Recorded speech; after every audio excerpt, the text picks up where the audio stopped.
今来ましたね。今来ました？はい、1分前でございますが、私たちは着席しております。あ、着席してます？ようこさん、そうですよ。はい。もう、うん。だから始まりますね。始まりますね。始め始まります。ね、始めちゃいましょうか。は始めましい。ょう。うん、皆さん、こんばんは。こん第ばんは。1回目となりましたよ。私たちの Facebook トーク、ね、アーティスティックなコーチングを皆さんに、はい。お伝えしたいと思って、はい。もうドキドキしながらやってるわけです。そうです。前回はお見苦しいところを失礼しました。ねえ、それでもなんかね、応援してくださってる方もいらっしゃるのでありがたく、なんたってね、その IT にうん。本当に弱い私たちがもう手探りでやってますからね。きついなっていうところがありますけれども、今日20分ね、どうぞお付き合いよろしくお願いいたします。はい。お付き合いよろしくお願いいたします。ね。で、ところでさ、京子はい。さん、はい。でしょはい。沖縄なんか西表島なんか楽しそうなうん。ところ行ってきてたみたい。楽しそうなところ、行ってきたんうん。ですよ。そうなんです。その話題から振ります？うん、なんかその話から聞うん。きたいなと思っそのて。え話から、西表島、竹富島に旅うん。行に行ってきまして、一人旅。ねえ。西表島と言ったら西表山猫山そう猫ですそうそう。か？山猫がね、野生用なのよ。野生用の動物、夜行、野生、夜行用の動物っていうことなのか、野生じゃなくてね。で、そうん。れで西表島に、たうん。かだか100頭ぐらいしかいないらしく、本当に巡り合えない。で、とっても慎重で、ナイーブな動物らしいので、なかなか巡り合えないみたい。そうだったんだ。私、てっきりさ、うん。北海道の熊牧場とかあるじゃない？あそうあいうそうそう。感じで、もう本当に撫でたり抱っこしたりしてできんのかと思ってたら、自然すごい守られてるんですね。抱っこしたりってコアラみたいに。そうそうそうそう。うん。なんかえ餌あげそう、たり、西表西山に表、シャツ山猫と。出てきちゃったりとかさ、そういうのあんのかと思ったら全然そうじゃないいや、の。いいですね。そういう記念写真撮れたらいいですね。無理なんだね。いや、無理でした。ね。しかしながらですね、今回、なぜその西表島を選んだかっていうのをうん。話していいですか？はい、聞きたい。大聞きたい。ですね、実はもう3回目なんですよ。多分、西表島は。そんなに何度も。はい。泊まるのは初めてなんです。へえ、石垣島から離島巡りっていうのがあって、それで2回ほど行ったことがあるんですよ。そうだったの。で、離島巡りだと、だいたい西表島に上陸すると、川を船に乗って、こうやってゆったりと川下りみたいな、そういう観光あるんですよ。わあ、素敵。しかしながら実際に泊まって、そのうん。川をカヤックで登ったり下ったりして、マングローブをリアル近くで見たいっていうのが一つの目的だったの。マングローブといえば、なんか水のところにこうやって生えてる木そうですね。そうなんですよ。でね、うん気づきがありましてね、うんうん。マングローブって、その淡水と海水がこう入り混じったところに生息するんです。生息っていうか植生するんです。あ、そうなんだ。そうなんですよ。でね、マングローブっていっぱいこう葉っぱが生い茂っているんですけれども、そのうん。生い茂ってる多くの葉の中で、ぽつりぽつりと黄色くなってる葉があるんですよ。へこれえ。何だと思います？黄色くなってる葉。枯れてるんですか？そうなんです。枯れてるんですよ。枯れてる。うんで、うん。なぜこう枯れてるのかっていうと、しかしながらやっぱりマングローブは塩水が苦手、塩分苦手。あれそうなの塩。そうなんです、そうなんです。しかしながらマングローブって塩分をろ過する機能はあるんだけれども、うん。ろ過が完璧にできないと、その多く生い茂ってる葉っぱの中で、数枚、その葉っぱが集中して塩分を吸収するっていう、そういう葉っぱがあって、犠牲の葉って呼ばれてるんです。けなげな葉っぱじゃございけなげな葉っぱ。で、その葉っぱがね、やっぱり塩分をこう吸収しすぎると、ポタッと川に落ちて、川面に落ちて、その落ちた葉をカニが餌として食べるという、自然のサイクルが回ってるんですよ。だから犠牲というよりは、何かそう、すごくこう周りに共生してるというか、で、もしかしたら、他のこう緑色の生い茂ってる葉っぱからすると、あ、いいな、川面になんかそうやって降りられてっていうふうに羨ましがられている可能性もあるんじゃないかと、私はそんなことも想像したりしながらの、なんかいい旅行でしたよ。へえ、うん。そうか。どううん。なの一人旅ではい。何泊ぐらいしてたの？今回はね、6泊7日、7泊8日かな。なんか6泊2日か、6泊7日だね。なのか。私6は、泊7日行ってきました。京子さんがそのはい。旅行をうん。楽しみに、その前にどれほどの仕事をこなしてた。ほどの仕事をこなして、で、沖縄に行ってからも結局ワーケーションになった日もあったりとか、ね、朝食を食べる前に、じゃあうん。このレポートをおわしてだとか、まあそういうふうにして仕上げた資料で送ったら、第9回が第8回のままだったとか。なんだよね。そうなんです。もう大変なことです。うん、でもそうやって年に何回か、やうん。っぱりこの自然のうん。中に行くってことは、京子さうん。んにとってどんな意味が？うん。うん。意味はね、やはり世界は広いなじゃないんだけれども、やっぱりコーチングが好きなんだなっていうのは、こうどこかしこに旅して行ったりしても、もう一つの日常なんですよね。非日常ってよく言われるけど、結果的にはもう一つの日常だと思うんですよ。そう、うん、今の日常とは違う日常に行って、なんかコーチングの感覚がまた磨かれていくというか、また感覚が広がっていくっていう、そういう感じがしますね。なんかあったなんかこう、ちょっと印象深い出会いとか気づあ、きとかって。印象深い出会いっていうのはね、い自分や、印象深いというか、やっぱり積極的傾聴ってあるじゃないですか。仕事モード思いっきり。思いっきり仕事モードになりますよね。で、旅に出ると、私たちって旅に出れば、旅人ってアウェーじゃん。完うん、全アウェー。で、そうだよね。生き延びるために、何の傾聴を働かせるかっていうと、よりよく正しい情報をインプットするっていうところにアンテナが立つんですよ。ねえ。この、空港に何分で着きますかだとか、このバスは空港に行きますかだとか、向こうのバスターミナルに着いたら、次に船は何時に出るんですかとか、そういう自分が生き延びる行動を選択するための情報を入手するってあるじゃん。あるある。レストランどこにありますかとか。伊藤は特に必要離よね。島は特に必要。だってさ、行きに何時間かかったって言ってたっけなんか、10時間かかるんです。普通に行っても、順調に行って10時間も待ち時間があるんですよ。やったら、一本逃したら、一もう、本逃したら余計今度12時間超えみたいな、なるかもね。これはじゃあ、やっぱりもうしっうん。かりアンテナを立てていかなしっかりアいといけない。ンテナを立てていく。で、まあ、旅のですね、こう最終2泊はうん、星のや竹富島に泊まったんですよ。素敵。素敵で、こうステイ型じゃないですか。うんうで、ん。ステイ型なので、だんだん自分が慣れてくる、その滞在してる空間に、いや、ずっとその言語情報ばっかり聞いてると、私の聞くアンテナは捨てれてしまうと思って、私ってこう聴覚優位が低いんですよ。うで、ん。聴覚優位を働かせながら、スタッフの話しているうん。話を聞いてみようと思ったんです。で、そしたらある気づきがありました。で、それまでは言語情報、つまり自分が生き延びるための情報を入手してたじゃないですか。うん。で、その情報を入手すると、すぐ頭の中で次に自分が取るべき行動を待って、うん、確かに。脳が高速回転してるんですよ。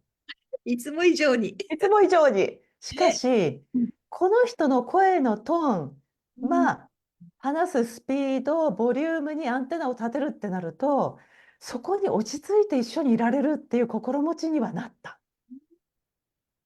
から、ああ、今ここにあり続けるってこういうことなのかもなーっていうこともちょっと感じたり。私どっちかっていうとそっちの人だからさ。そうでしょう。リエさん思い浮かべたもん、その時。ね、だから脳が高速回転してないからいろんなドジをやらかしちゃうのよね。今ここにあり続ける。うん、ねまあ音楽ね、やってたから聴え。う覚ん。もあるのかもしれないけど、この頭、そうね、段うん。取り、頭働かせて、先に先に準備するっていうのは、もう本当に京子さんには及ばないね、低いレベルだと思う、自分でも。うん、恐れ入ります。これを聞いてる皆さん、私がそんなにできる人だと思わないでください。リエさん、持って持って話してますよ。覚えてますか？みんなコーチ仲間とさ、八丈島じゃない、屋久島だ、屋久島行ったじゃない。あの時だって誰よりも早く、あの、集合時間の前にピシッとして登場して、ね、きちんまだと登場しましたよね。コーチもいたのにね、まあ、そういういたのに。のが、うん、得意なところとか、うん。ね、テストとかってやっぱりみんな、うん。プロのコーチでも違うよね。プロの講師、でもこれね、ちょっと言わせてもらっていいですか？いいよ。ほら、これ聞いてる皆さん、そうだ、私がね、ピシッとしてるって思っちゃうでしょ。まあ、それもできますよってことなんですけど、からくりは、その屋久島でね、うん、5人で行ったんだよね。そうそうそう、コー5チ。人で行って、ね。うん4人は一つの一棟貸しみたいなところにあ、泊そうそうまって、そう。うで、ん。私はいろいろ事情があって、じゃあ一人で泊まらせていただきますってことで、少しテクテクと歩いた先のところに一人でポツネンと泊まってたんですよね。そう、一軒家。一軒家に泊まっていて。で、うん。明日何時にみんな集合するのって私が聞く。で、うん。誰かが、例えば午前9時にはここを出ようって言ったとする。うん。その後も一人ですから、午前9時にはみんなのところに行かないと迷惑かけちゃうと思って、で、午前9時に行くと、のんびりお化粧してる人いあ、そる。うそうのんびりお茶飲んでる人いる。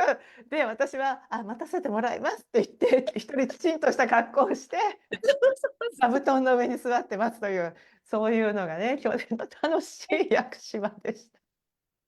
そうね、やっぱり一人だからって緊張感もね、そうだようね。みんなに迷惑かけちゃいけないなっていうふうに思って、きちんと言ったら、ね、お化粧をしてるっていうのは笑いました。みんなで、京子さん早いとか言っちゃって、ちゃんいや、と時間早いじゃなくて。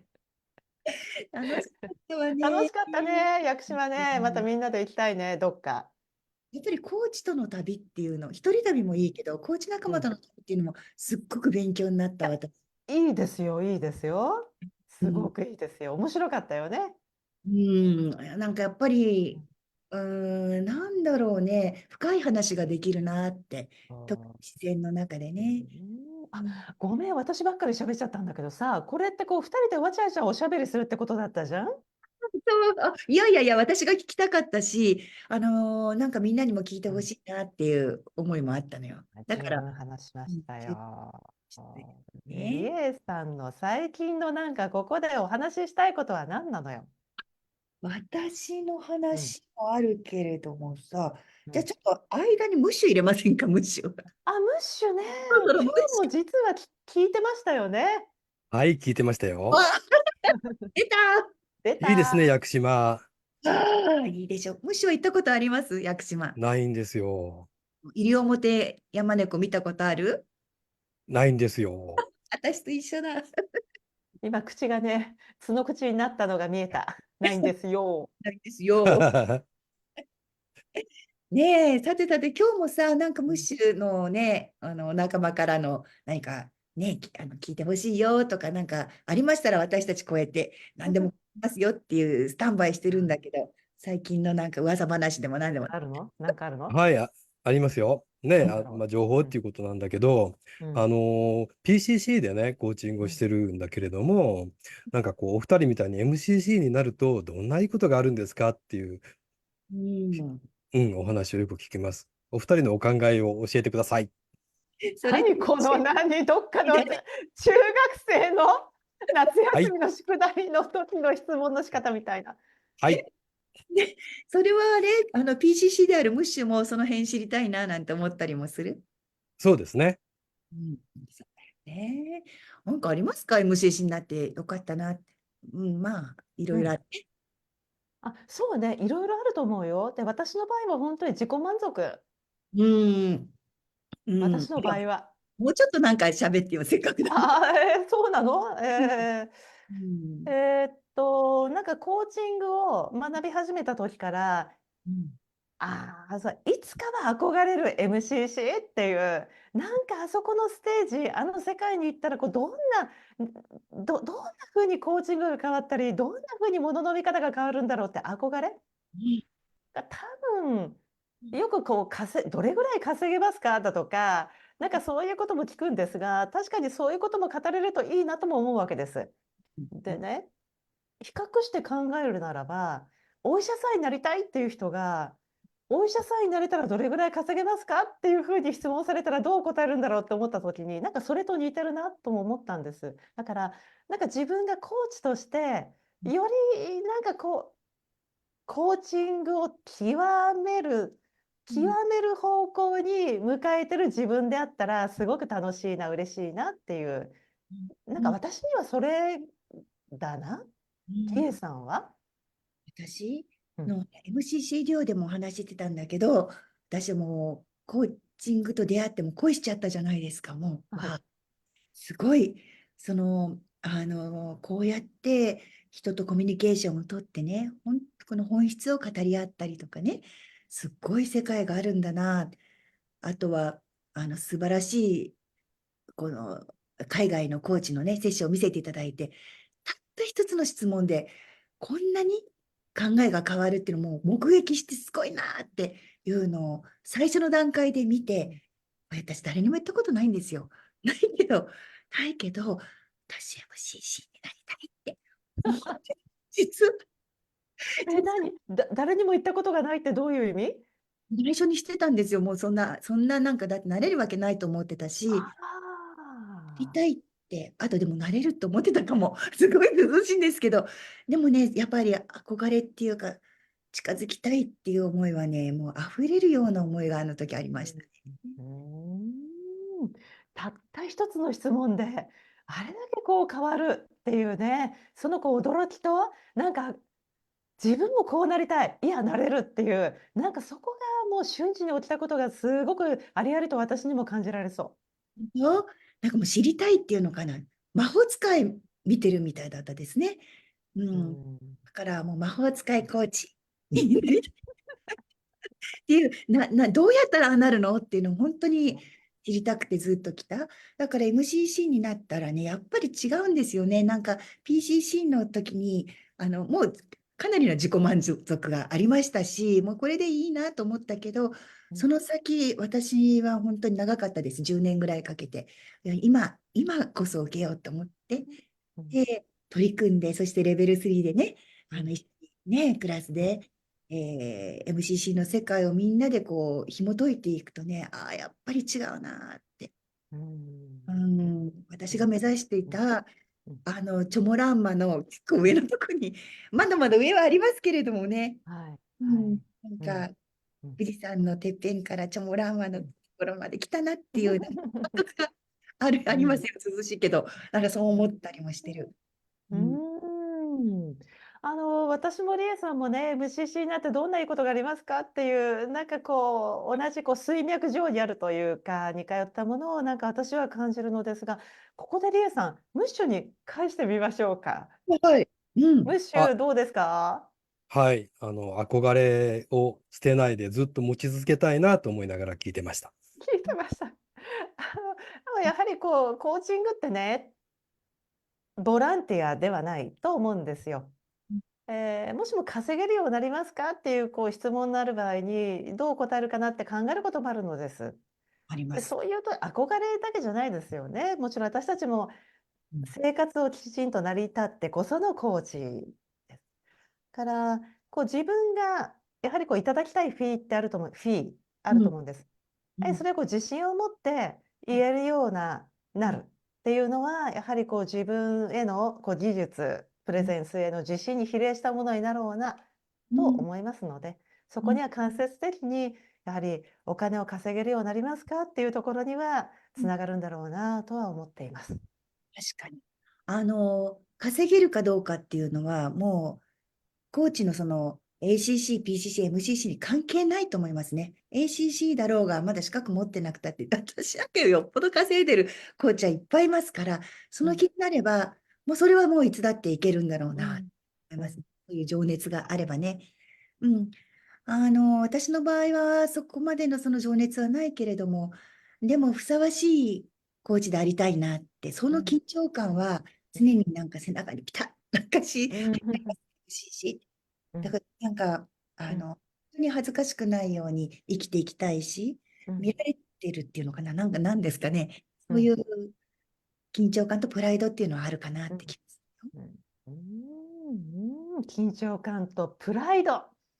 どうですか、緊張感とプライドって言ってみて。えへえへへとは。いや、本当にね、それはあります。だからこれをずっとキープしていきたいし、さらに磨いていきたいし、やっぱりそういうコーチ仲間を増やしたいよね。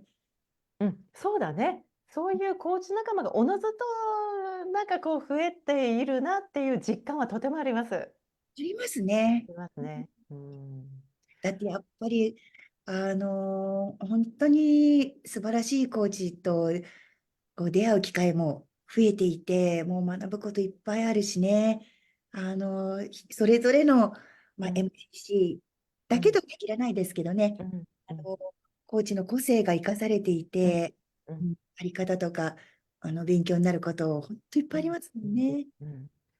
おっしゃる通り。うんなんか MCC になると2500時間以上になると MCC の試験が受けられるってなり、私は今5500時間ですと。で、リエさんは私7000、もうすぐ8000ぐらいになるよ。 1000ぐらいですよね。うんそれだけこう人の話を真剣に聞き続けると、もっともっと人の話を聞いていても楽しいというか面白いというか、いや本当人の人生からうんなんでしょうね。もうこう愛してやまないその人の物語っていう、だから、だんだんなんかこう自分がその仕事をしていることに穏やかさと幸せを感じるようになってくるっていうのが MCC 以上がなんかこう待っている世界でもあるのかなっていうことも、リエさんの今話を聞きながら思った次第。ゆとりが出てくるかもしれないね。そういった意味ではね。リエさんあっという間に6時20分だ。そうだ、本当だ。ねえ、今日はじゃあ、京子さんのさ、西表島の素敵なお話聞かせてもらったから、来月はいつだっけ？ 8 月の、2日金曜日。ね。またライブするから、その時はなんか私もちょっと面白いお話を用意しとくわ。面白い話聞きたいわ。聞きたい準備しとくから、皆さんも楽しみにしててくださいね。楽しみにしていてくださいね。ムッシュ、今日はありがとうございました。また来月も来てくださいあ、ね。はい、ありがとうございました。ははい。ではどうもありがとうございました。またね、来月。い。いいですね。良い夜をお過ごしください。